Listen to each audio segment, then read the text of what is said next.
안녕하세요. 우리나라 모든 가족의 은퇴 고민을 해결해줄 은퇴 설계와 연금 도우미 정재은입니다. 자, 이번 시간에는요, 근로자분들이 아주 궁금해하는 퇴직연금 선택 방법에 대해서 알아보도록 하겠습니다.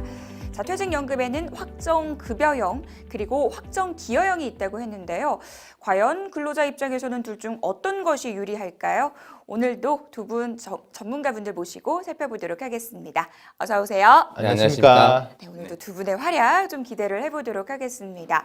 자, 시작부터 좀 단도직입적으로 제가 질문을 드리고 싶어요. 상무님, 이 퇴직연금에는 DB형이랑 DC형이 있다고 말씀을 해주셨잖아요.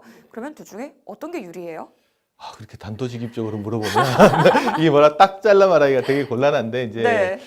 회사의 재정상, 뭐 임금 체계, 임금 상승률, 뭐 개인의 투자 수익률 이런 거 다 고려해서 고려를 해야 되는데 일단 퇴직연금 제도를 도입한 주요 목적 중에 하나가 이제 회사가 부도가 났을 때 수급권이 얼마나 보장되느냐 이 관점에서만 좀 쳐다보면은 DB형, 그러니까 회사가 운영하는 DB형보다는 근로자 계좌를 가지고 있는 DC형이 훨씬 더 유리하다고 할 수 있습니다. 왜냐 그러면 DC형 계좌에서는 이제 회사가 퇴직금이 발생되면 전액을 다 근로자 계좌로 일단 넣어놓은 상황이잖아요. 그러니까 자기 명의로 된 계좌에 그 돈이 들어와 있으니까 회사가 부도나도 이 돈을 잃어버릴 확률은 없거든요. 그러니까 수급권 보호 차원만 놓고 보면 네. DB보다는 DC형, 그러니까 DC가. 확정기여형이 조금 더 유리할 수 있다. 이렇게 할 수 있을 것 같아요. 중요한 말씀을 주셨습니다. 이 수급권 보호에 대해서 좀 말씀을 해주셨는데요. 그런데 DB형도 퇴직금 재원을 회사 막 금융기관에 맡겨두는 거 아니에요? 예, 기본적으로는 맞습니다. 네. 네, 하지만 이 재원을 회사 밖에 전부 적립을 하느냐 이게 문제가 되는 거죠. 그래서 이제 법으로는 최소 적립 비율을 정해놨는데요. 2018년까지는 80%를 외부에 맡겨야 됩니다. 그리고 2019년에서 2020년에는 90%. 그래서 2021년이 돼야 비로소 DB형도 100% 외부 적립이 되는 것이죠. 그러니까 그때까지는 어느 정도는 회사에 퇴직금이 적립될 수 있어요. 그래서 이 비율만큼 이제 회사가 예치를 하니까 그럼 회사가 문제가 생겼을 때 아무래도 DB형은 DC형에 비하면 약간은 조금 위험할 수도 있는 문제가 있죠. 그래서 뭐 그나마 이제 최소 적립 비율 이야기해 주셨는데 네. 회사가 최소 적립 비율만큼이라도 바깥에 제대로 예치를 해두면 괜찮거든요. 근데 일부 회사들 중에 이것마저도 좀 잘 안 지키는 데들이 있어요. 정말요? 그러니까 매년 초에 이제 회사가 금융기관에 예치해야 될 돈이 얼마나 되는지 한번 계산을 해가지고 그만큼 제대로 예치되어 있는지를 재정 검증을 한 번씩 해보는데 자료를 보니까 전체 기업들 DB 사업장들 중에 한 절반 정도만 제대로 예치를 하고 있다라고 합니다. 그러니까 제대로 예치 안 된 기업들의 대부분들이 오히려 또 사정이 좀 안 좋은 기업들이 좀 있어서 이런 경우 오히려 근로자 입장에서 손해를 조금 더 볼 수도 있거든요. 문제가 생겼을 예, 때. 그래서 퇴직금을 적립을 하지 않으면 네. 그래서 이제 뭐 법적으로 강제 집행하기 되게 어렵잖아요. 그래서 이제 근로자에게 통지를 하게 됩니다. 퇴직금을 회사가 적립을 안 해줬으니 조심해라. 근데 이제 근로자 입장에서는 그럼 퇴직금 적립 안 해줬다고 나 회사 나갈게요. 하기는 또 어렵죠. 어렵죠. 예, 상당히 좀 어려운 문제이긴 합니다. 네, 한번 우리가 정리를 하고 갈 필요가 있을 것 같은데요. 그럼 결국 퇴직급여에 대한 수급권 보호를 놓고 보면 DB형보다는 아무래도 DC형이 조금 더 유리하다고 할 수가 있겠습니다. 자, 그런데 임금 상승률도 퇴직연금 제도를 결정하는데 좀 어느 정도 영향이 있다면서요? 아주 큰 영향을 미치고 있죠. 네. 예, 우리나라의 퇴직연금 제도를 보면 DB형이 훨씬 많습니다. 예, 그 이유가 아마도 이 지금 말씀하신 임금 상승률하고 관련이 많이 있을 것 같아요. 예, 일반적으로 임금 상승률이 높은 회사는 DB형을 선택하는 게 유리하겠죠. 왜냐하면 퇴직 전 3개월 평균 급여로 퇴직금을 계산하니까요. 그래서 임금 상승률이 우리 회사가 굉장히 높을 거라고 예상이 되고 내 직급이 올라갈 거라고 예상이 되면 DB형을 선택하는 게 맞고 네. 나는 이제 굉장히 올라갔어. 더 이상은 임금이 올라가지 않을 거야. 그러면 수익을 좀 더 내야 되겠지. 네, 그런 경우에는 DC형이 유리할 수가 있습니다.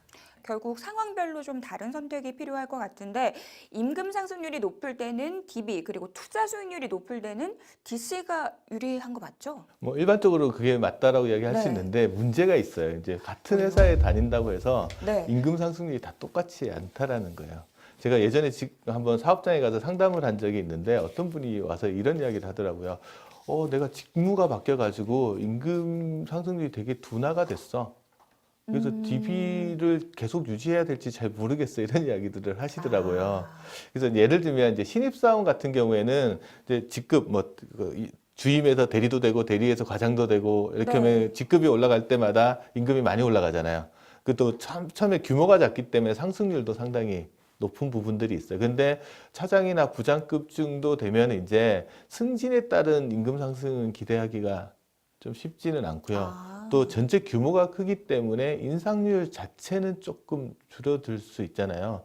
이런 부분들을 다 감안해 보면 이제 회사 생활 전반에서 보게 되면 이제 입사 초기에는 조금 임금 상승이 높으니까 DB가 유리하지만 나중에 이제 고위직이 됐을 때 네. 직급이 많이 올라갔을 때는 오히려 DC가 유리해지는 경우도 있고요. 네. 직무에 따라서도 또 DB가 유리하신 분도 있고 DC가 유리하신 분도 있어서 조금 차이가 나는 것 같습니다. 좀 복잡해지는데 그러면요 DB형 퇴직연금에 가입했다가 나중에 DC형으로 갈아탈 수도 있는 거예요? 네, 모든 회사가 그렇지는 않지만 네. 최근에는 DB형과 DC형을 동시에 운영하는 회사들도 많이 생기고 있습니다. 굉장히 바람직한 것 같아요.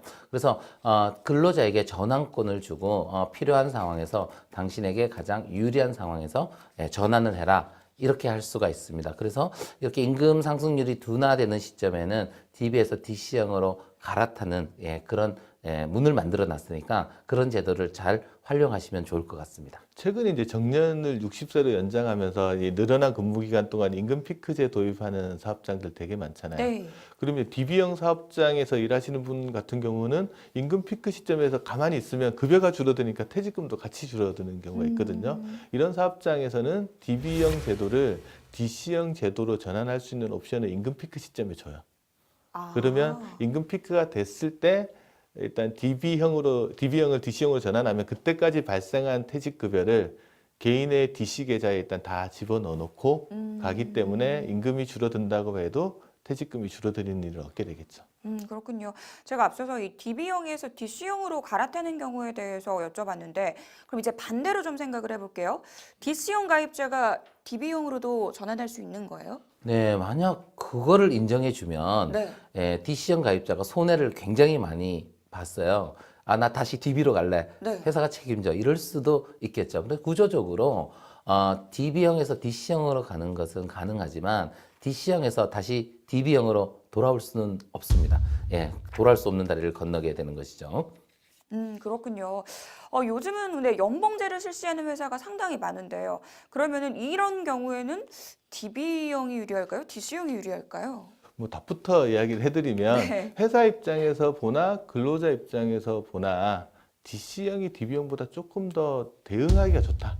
이렇게 이야기해드리는 게 좋을 것 같아요. 예를 들면 어떤 거냐 그러면 연봉제라는 것들은 직전 연도 성과에 따라서 연봉이 왔다 갔다 오르락 내리락 할 수 있는 제도인데 DB형 제도 같은 경우는 직전 3개월 급여만 가지고 퇴직금을 책정하기 때문에 이게 연봉이 높았던 해에는 퇴직금을 많이 받고 떨어지게 되면 퇴직금이 줄어드니까 근로자 입장에서 이제 자기 퇴직금이 너무 이게 변동이 크니까 불안할 수밖에 없어요. 그래서 DB보다는 DC 제도가 좋다라는 말은 DC 제도로 가게 되면 뭐 연봉이 높았던 애는 그 연봉의 12분의 1을 자기 계좌에 들어오고 좀 줄어들면 또 그 연봉의 12분의 1 들어오니까 뭐 이게 그 연봉이 움직인다고 하더라도 자기 퇴직금이 많이 움직이지는 않거든요. 그럼 회사 입장에서도 왜 DC 제도가 좀 더 낫냐 그러면 우수한 근로자는 연봉 많이 주잖아요. 근데 우수한 근로자가 연봉이 많을 때 퇴직금도 많아지니까 그 시점에 퇴직을 하고 싶은 생각을 가질 수가 있어. 내년에 올해만큼 연봉을 못 받을 것 같다 그러면 그 근로자 입장에서 지금 퇴직하는 게 더 낫겠는데 회사 옮겨버릴까 하는 생각을 하실 수도 있잖아요. 그렇게 되면 회사 입장에서는 우수 인력을 관리하기가 조금 곤란해지는 문제가 생길 수가 있어요. 그래서 회사 입장에서 보나 근로자 입장에서 보나 연봉제를 실시한다고 그러면 DB 제도보다는 DC 제도가 훨씬 더 유연하게 대처할 수 있다라는 걸 설명드리고 싶어요. 연봉제 하에서는 DC형이 상대적으로 좀 안정적이다라고 말씀 주셨는데요. 자, 그러면 마지막으로 퇴직연금제도 선택과 관련해서 한마디씩 또 들어볼게요. 저는 이렇게 말씀드리고 싶어요. 여러분, 1년에 한 번만이라도 퇴직연금을 사랑해 봅시다. 알겠습니다. 상무님께서 어떤 말씀 주실 거예요? 순간의 선택이 노후 30년을 좌우한다. 아, 그래서 DC형, DB형 중에 어떤 걸 잘 선택하느냐에 따라 자기 노후가 또 바뀔 수도 있습니다. 네, 알겠습니다. 오늘 두 분 말씀을 들어보니까 퇴직연금제도 선택이 얼마나 중요한지에 대해서 다시 한번 깨닫게 되는데요. 오늘 배운 내용을 기반으로 다시 한번 자신의 퇴직연금 제도를 확인해 보시면 많은 도움 되실 것 같습니다. 두 분 여기서 보내드릴게요. 도움 말씀 감사합니다. 감사합니다.